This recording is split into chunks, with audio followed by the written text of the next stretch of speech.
Good afternoon and welcome to the wonderful world of Chemistry 101, General Chemistry for the Health Sciences. What I've been finding works very well in the classroom is trying to relate the subject matter to the real world aspect of the health sciences and how is it being used in your day-to-day routine and your environment around you. And also making a point that science can be fun.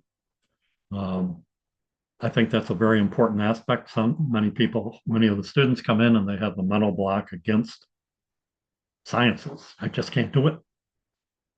The critical event that I'm dealing with is presentation of data.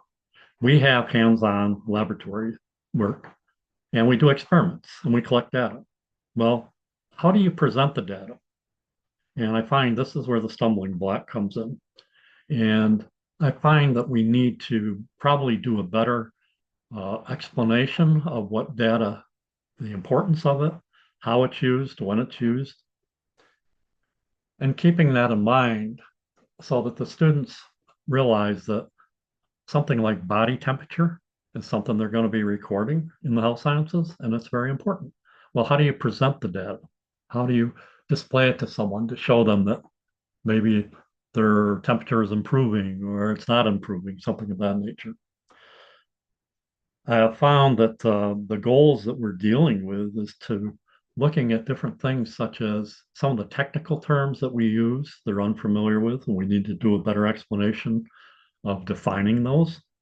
I also find that we are uh, failing to review how data is presented and when it's presented and how it's used.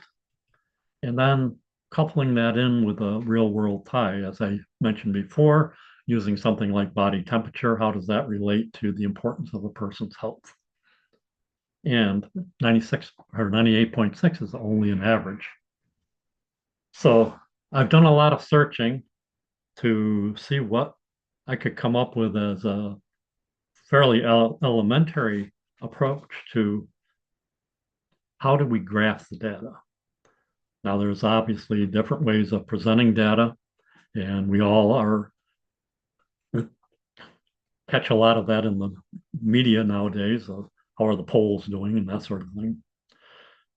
But establishing a brief PowerPoint that's going to be usable in the classroom and supplement that with work on the whiteboard, showing them how we use data from a specific experiment we're doing and putting it in graphical form so that someone else can take a look at it and say, oh, I see.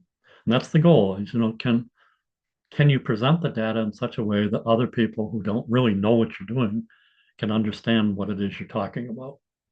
So that brings us to the graph. This is just a typical grid layout that we have on graph paper. There are many different types for different purposes, but this would be the classic one that we would use in our fundamental experiments. And some of the things that I've run into is there's different types of data that you want to present. I found that the students really don't know what the X and Y axes are, which is, vertical versus horizontal. So here we go. Here's the Y axis. Here's the X axis. And then labeling. Labeling is extremely important. What is it you're trying to present on the graph? Subsequent to that, what are the parameters you're looking at? Are you looking at temperature over time? In this case here, it's an example of population over time.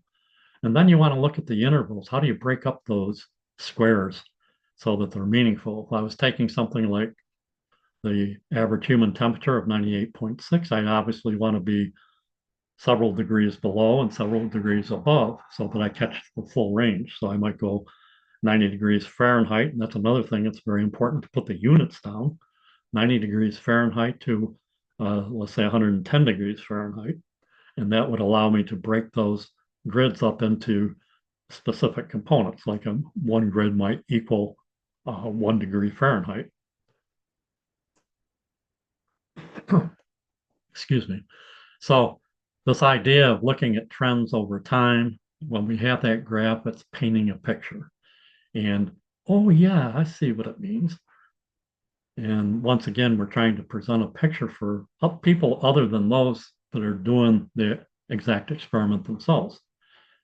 Relating that to the real world, first also defining the different types of terminology that we use in our goals of an experiment.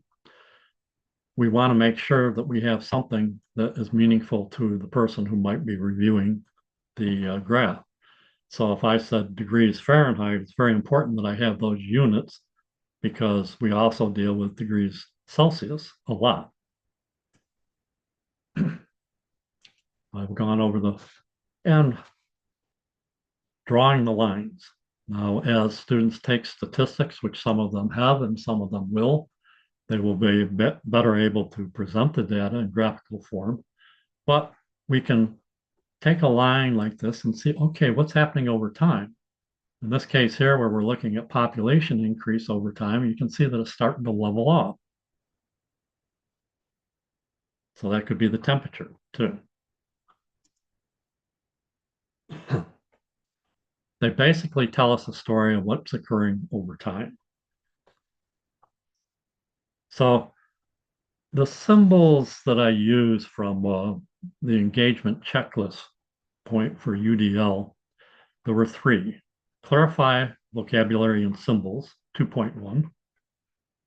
Offer alternatives for visual information, 1.3. Different ways of presenting the data, even with different types of graphs.